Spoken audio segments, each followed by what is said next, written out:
Hidden in the shadows of history lies a story of defiance, courage, and the unyielding quest for dignity. While slavery in America was a system built on brutality and exploitation, enslaved people resisted in ways that history often overlooks.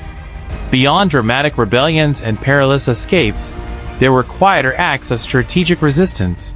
Among them, the first labor strike. This story begins on a Louisiana sugar plantation in 1805, where a group of enslaved individuals, led by an unnamed hero, orchestrated a bold act of collective refusal. Tired of grueling hours, meager rations, and relentless punishment, they organized a coordinated work slowdown. By day, they labored under the watchful eyes of overseers. By night, they whispered plans to disrupt productivity without overt rebellion. Their goal was simple: to demand better treatment through unity.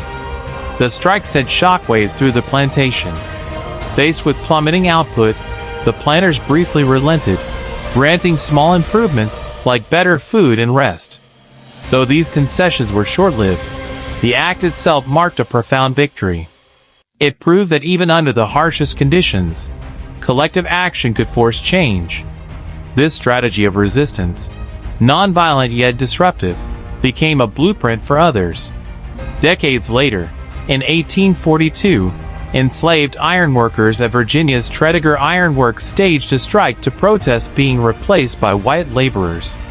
Their defiance, though brutally crushed, echoed the same demand: to be recognized as human beings deserving of dignity and respect. The legacy of these early strikes extends far beyond the antebellum South. They laid the groundwork for modern labor movements, demonstrating that resistance takes many forms. From the sugar fields of Louisiana to factory floors and picket lines today, the fight for fair treatment and justice has always been intertwined with the courage of those who refuse to accept oppression. While the names of these early organizers are lost to history, their spirit lives on in every struggle for workers' rights. Their story reminds us that the quest for dignity is as old as oppression itself, and that even the smallest acts of defiance can ripple through time. The examples here, the 1805 Louisiana slowdown and the Tredegar strike, are based on composite accounts, as records of enslaved individuals' resistance were often suppressed or undocumented. These stories highlight the blurred line between labor strikes and rebellions, emphasizing how enslaved people used ingenuity to challenge their exploitation.